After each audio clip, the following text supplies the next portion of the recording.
America की परमाणु ताकत पर संकट, कोलंबिया क्लास सबमरीन ट्रंप का नया सरदर्द है। तो क्या रूस चीन अब बाजी मारेंगे? नमस्कार, न्यूज़ 18 का डिजिटल प्लेटफॉर्म आप देख रहे हैं और मैं हूं रितु सिंह। अमेरिका की नई परमाणु पनडुब्बी योजना कोलंबिया क्लास तय समय से पीछे चल रही है। पहली पनडुब्बी अब 2029 तक मिलने की उम्मीद है, जबकि पुरानी ओहायो क्लास 2027 से रिटायर होने लगेगी। इससे समुद्र में अमेरिका की परमाणु मौजूदगी कमजोर पड़ सकती है। रूस और चीन से बढ़ते तनाव के बीच ये देरी अमेरिका के लिए बड़ी रणनीतिक चिंता बन गई है। अमेरिका की नौसेना अपने सबसे अहम पनडुब्बी प्रोजेक्ट कोलंबिया क्लास को लेकर दबाव में है। ये वही पनडुब्बियां हैं जिन पर अमेरिका की समुद्र से परमाणु जवाबी ताकत टिकी है। इन्हें पुराने ओहायो क्लास सबमरीन की जगह लाया जाना है, जिनकी उम्र अब पूरी होने जा रही है। $132 बिलियन वाले इस प्रोजेक्ट के निर्माण में देरी और तकनीकी चुनौतियों ने इस पूरे कार्यक्रम की रफ्तार को धीमा कर दिया है।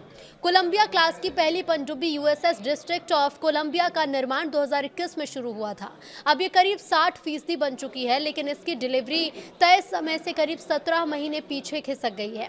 पहले से जल्दी सौंपने की योजना थी, अब 2029 तक मिलने की उम्मीद है। इसके बाद 2031 में इसके समुद्र में गश्त शुरू करने का लक्ष्य रखा गया है।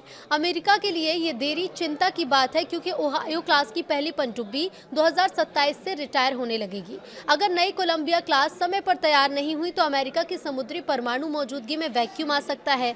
अब ऐसे समय में जब रूस और चीन के साथ तनाव बढ़ा हुआ है, तब ये खतरा और गंभीर हो जाता है। कोलंबिया क्लास पनडुब्बी की क्या है ताकत? तो कोलंबिया क्लास कुल 12 पनडुब्बियों की एक फ्लीट होगी, जो 14 पुरानी ओहायो क्लास की जगह लेगी। ये पनडुब्बियां अब तक की सबसे बड़ी अमेरिकी पनडुब्बियां होंगी। इनकी खास बात यह है कि इसमें ऐसा न्यूक्लियर रिएक्टर लगाया गया है जिससे पूरी उम्र में दोबारा ईंधन भरने की जरूरत नहीं पड़ेगी, यानी करीब 40 साल तक ये बिना बड़े ओवरहॉल के काम कर सकेंगी।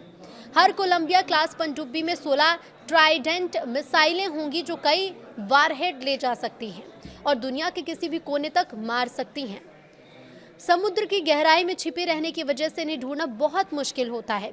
यही कारण है कि इन्हें अमेरिका की परमाणु ताकत का सबसे सुरक्षित हिस्सा भी माना जाता है। अमेरिकी सेना में तो क्या समय से ये शामिल होंगी, किस समय शामिल होंगी?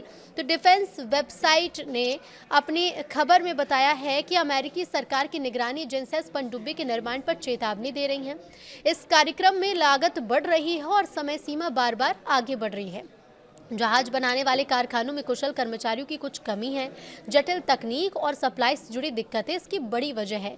नौसेना की योजना है कि 2040 के शुरुआती साल तक कोलंबिया क्लास पूरी तरह सक्रिय हो जाए, लेकिन अगर देरी यूं ही बढ़ती रही तो अमेरिका को अपनी समुद्री परमाणु ताकत बनाए रखने में काफ़ी मुश्किलों का सामना करना पड़ सकता है। इसीलिए अब ये नई चुनौती भी बनती हुई नजर आ रही है।